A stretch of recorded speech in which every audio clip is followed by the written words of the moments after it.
here on Democracy Now!, democracynow.org, The War and Peace Report. I'm Amy Goodman. We're on the road in Santa Fe, New Mexico.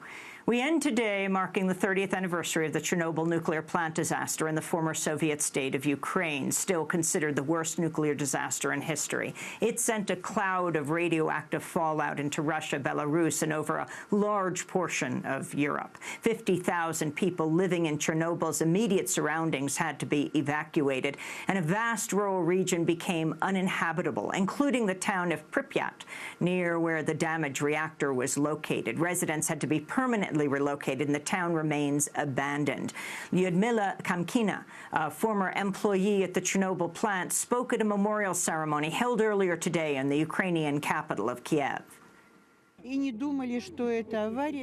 did not think that this accident will change all our lives, and our lives would be divided into before the war and after the war, as we call it.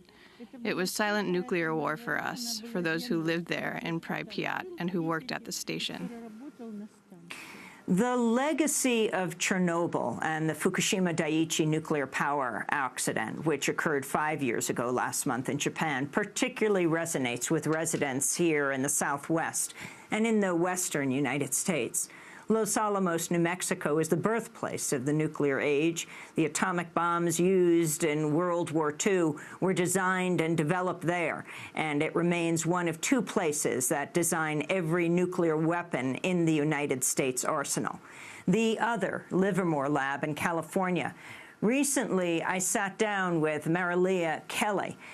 We were at Stanford University when she came in from her home in Livermore. She's the executive director of Tri-Valley Cares, or Communities Against a Radioactive Environment, a partner group with the Alliance for Nuclear Accountability, the group that just put out a report called Trillion-Dollar Trainwreck. Out-of-control U.S. nuclear weapons programs accelerate spending, proliferation, health, and safety risks. I asked her to talk about contamination where she lives at Livermore. Livermore Lab is a Superfund cleanup site, meaning it's on the EPA's list of most contaminated locations in the country. I recently moved, but under my old home was an off-site groundwater plume emanating from the lab with toxic waste in it. There's leaching down through the soil into the aquifer, a number of toxic and radioactive materials that come from the nuclear weapons work. They found elevated levels of plutonium in Big Trees Park, near where I lived. There's real danger. And there have been major accidents. 2 of the 3 biggest accidents in the country with radioactive hydrogen, which is called tritium, happened at Livermore Lab, airborne releases of this radioactive hydrogen. Also, there have been airborne releases of uranium, of plutonium, etc. Well, here you have a situation where the scientists live in this community, this endangered community, yes. And perhaps there's no one more than the scientists who understand the dangers of the environment they're in. Are you finding allies within Livermore? Tri-Valley Cares was founded in 1983, and one of our founding handful of folks, one of our founding 6, was a laboratory scientist. We now have 5,600 members, and so there are hundreds of lab scientists and engineers and technicians among our membership. Some go into denial. Others really want to do something to make the environment better.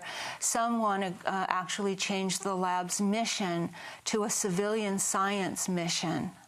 For us, the issue isn't should our country have scientists. The issue is what should they be paid to do. We're very pro-science.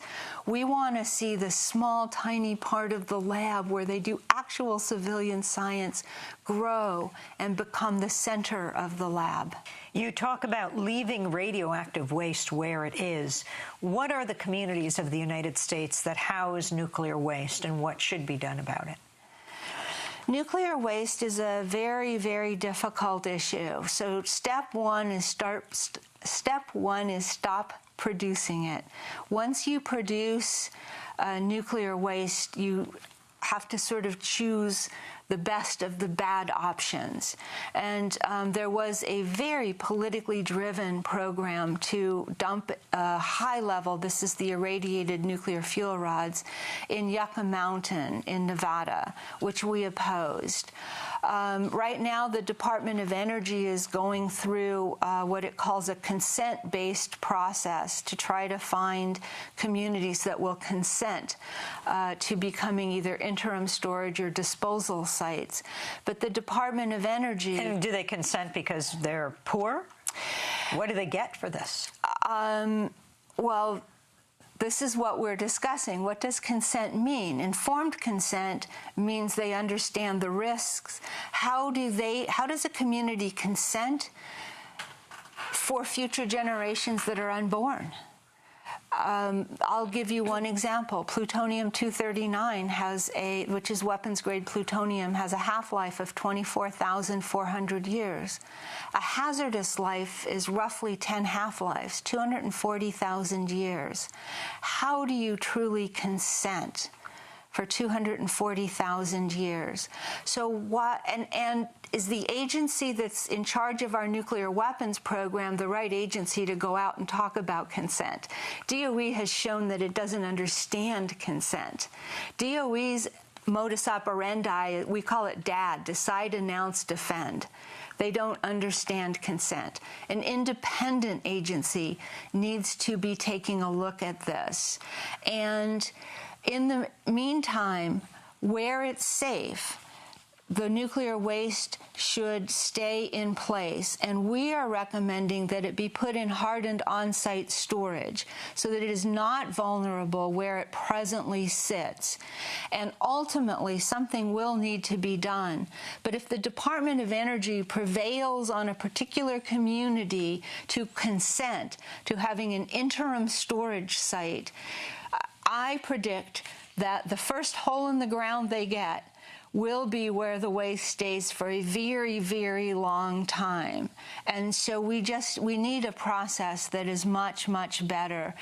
And we need to understand that communities are and will be sacrificing because we have produced these wastes, and for the future we at least owe it to our children and our grandchildren and their children and grandchildren for the next couple 100,000 years not to continue producing these wastes.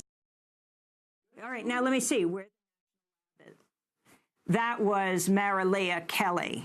She is with Communities Against a Radioactive Environment. She's a resident of Livermore, California, where the National Lab Livermore is. We're broadcasting from New Mexico, home of two of the three national labs at Los Alamos and Sandia.